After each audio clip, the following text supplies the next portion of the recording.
pegar dados históricos do mini contrato de dólar negociado na B3. Nesse vídeo eu vou te mostrar o tutorial passo a passo de como fazer isso utilizando o Python para você ter acesso a esses dados de maneira gratuita e conseguir aí construir modelos em cima disso ou fazer qualquer análise que você queira. Para quem não me conhece, eu sou o Breno, cientista de dados aqui na Varus, e estão vindo já aqui para o nosso código de como pegar os dados históricos. A primeira coisa que você vai fazer é importar todos os pacotes, o Pandas, o Selenium, o WebDrive Manager, o Time e o DateTime. A gente vai pegar esses dados diretamente do site da B3 utilizando a técnica de web scraping. O que é web scraping? É a gente utilizar a programação para conseguir acessar um site e a partir desse site coletar todos os dados que a gente precisa. O site que a gente vai pegar é, na verdade, esse site aqui, que é um antigo site da BMF. Quem é mais antigo aí no mercado sabe do que eu tô falando. Esse site da BMF, que está disponível aqui nesse código, ele vai direcionar a gente lá para todos os dados que a gente precisa,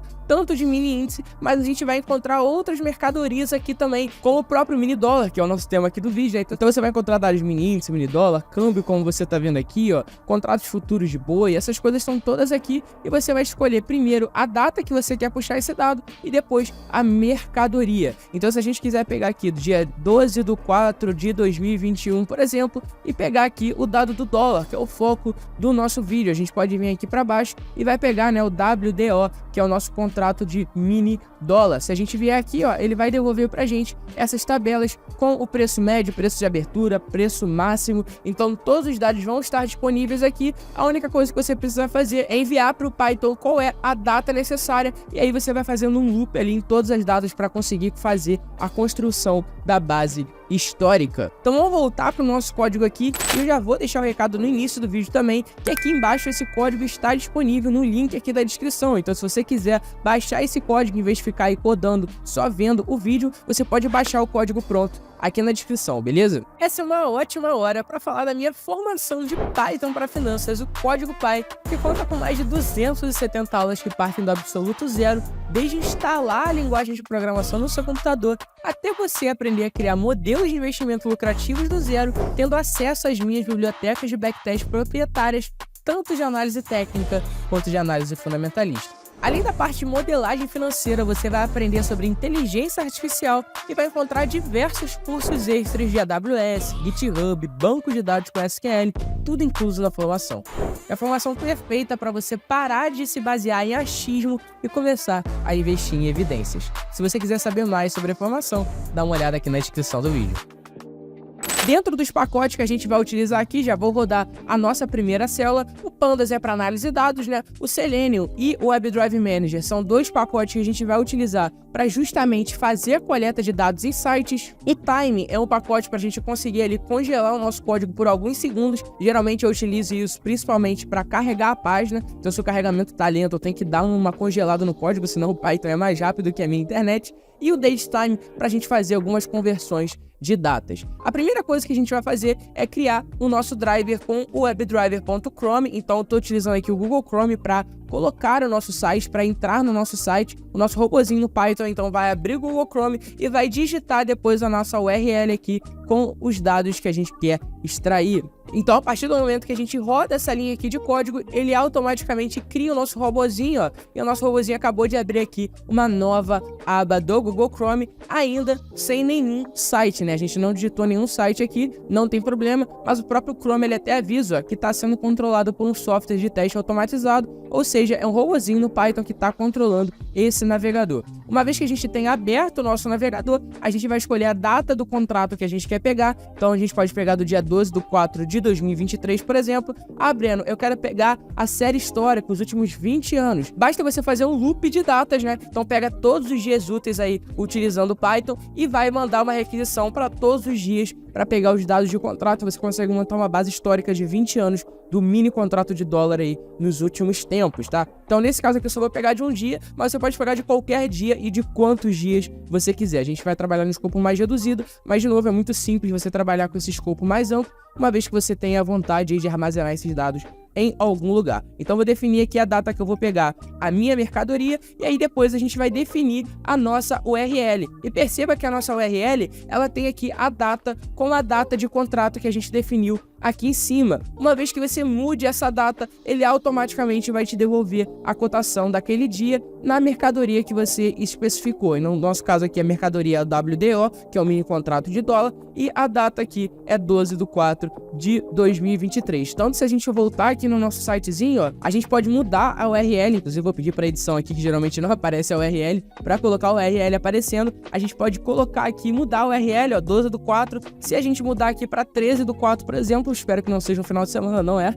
A gente vai ter aqui a cotação do dia seguinte. Então basta que a gente mude aqui a data na nossa URL para ele devolver os dados do dia que a gente pediu, ok? Então aqui eu criei uma URL que ela é móvel, ou seja, a gente está mudando a data do contrato aqui, e com a data diferente, a gente pode dar um driver, que é o nosso robozinho do Python, .get URL, para acessar a URL que a gente precisa aqui, o dado que a gente precisa. Então, se a gente entrar aqui no Google Chrome, ele ainda, né, lembrando, né, esse navegador que eu tô mexendo aqui é o navegador que eu estou controlando, mas o Python, ele tá controlando esse Google Chrome aqui, que não tá em nenhum site ainda. Se a gente der um get na URL, ele automaticamente vai abrir o site aqui pra gente. Lembrando, o Python que fez isso, né? Então rodei o código aqui e automaticamente o site abriu no navegador. Com o nosso queridíssimo site aberto, a gente pode agora encontrar o local da tabela e o local do índice. O que é isso exatamente, né? Se a gente maximizar a nossa tela aqui, a gente pode ver, ó, no inspecionar aqui do nosso navegador, que a gente está fazendo web scraping, obviamente, né? A gente vai vir aqui e vai querer pegar esses dados aqui de preço de abertura, preço mínimo, último preço, né? Preço de fechamento. E se a gente der um inspecionar numa outra vez, a gente vai ver que existem duas tabelas, né? A primeira tabela é essa tabela aqui com os nossos dados, né? Isso, ó, preço de abertura, preço mínimo e tudo mais, tá até com uma tag aqui chamada table dentro do nosso HTML. E a nossa outra tabela é a nossa tabela aqui de vencimento, não é isso? Então a gente tem aqui a nossa tabela com índice, diferente da tabela com os dados. Então a gente pode vir aqui, ó, clicar com o nosso botão direito, dar um copy e a gente vai copiar aqui o full XPath, ou XPath como você preferir, não importa muito nesse caso, tá? E aí a gente vai colar aqui o nosso local da tabela, que nem eu já fiz anteriormente, mas você pode fazer aí na sua casa ou entender qual é a lógica. Perceba, ó, que é o nosso código que eu acabei de colar aqui é exatamente igual ao código que já estava aqui em cima, ou seja, eu vim aqui no site e descobri em qual tabela dentro do HTML do site, com o inspecionar, está a informação que a gente precisa, tá? Então a gente vem aqui, ó, pegou então o local da nossa tabela e pegou o local do nosso índice. Com esses locais, a gente consegue dar um find element, ou seja, a gente está vindo aqui com o driver, que é o nosso navegador que está sendo controlado pelo nosso robozinho no Python, e esse driver a gente dá um find element, ou seja, manda o Python encontrar o elemento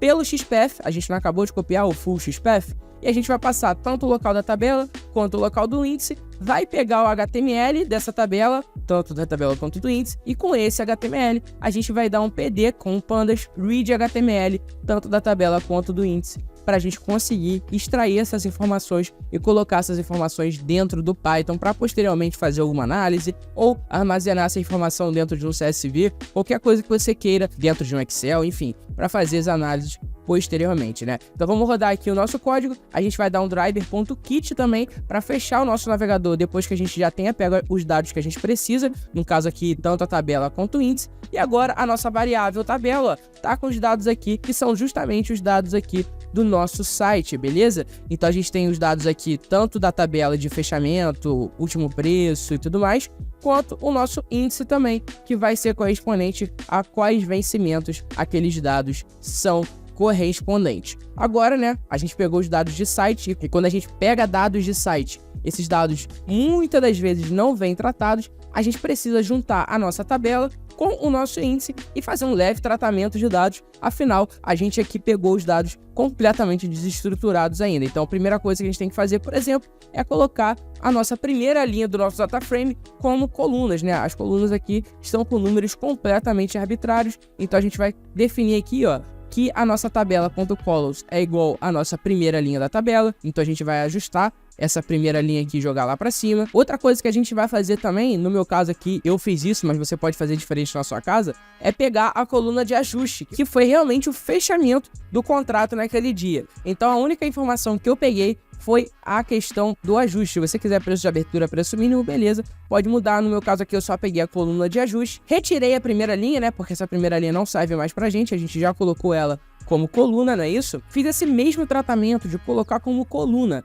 a primeira linha aqui do nosso índice. Então a nossa tabela, ela tinha esse problema aqui, né, da primeira linha, na verdade, deveria ser uma coluna, e o nosso índice, ele tem esse mesmo probleminha. Se a gente rodar aqui, o vencimento, que era para ser o nome da nossa coluna, tá como a primeira linha da nossa tabela, e aqui tá com uma coluna 0, por exemplo, que não serve para nada, né? Então eu fiz esse mesmo ajuste aqui embaixo, beleza? Então ponto columns igual a lock 0, ou seja, eu botei a coluna como a nossa primeira linha, selecionei aqui a nossa coluna de vencimento, tirei a nossa primeira linha do índice, que nem a gente fez na tabela, né? A gente tá fazendo o mesmo tratamento de dados, e aí depois eu configurei que o índice da nossa tabela é justamente o índice que a gente pegou para unir as duas tabelas em uma coisa só, beleza? Então, com esse tratamento de dados, a gente vai ter essa tabelinha final com o vencimento sendo associado ao fechamento daquele determinado dia. A última coisa que a gente vai fazer aqui, aí é mais um preciosismo meu também, é transformar esses vencimentos em datas propriamente ditos, né? Cada vencimento desse corresponde a uma data.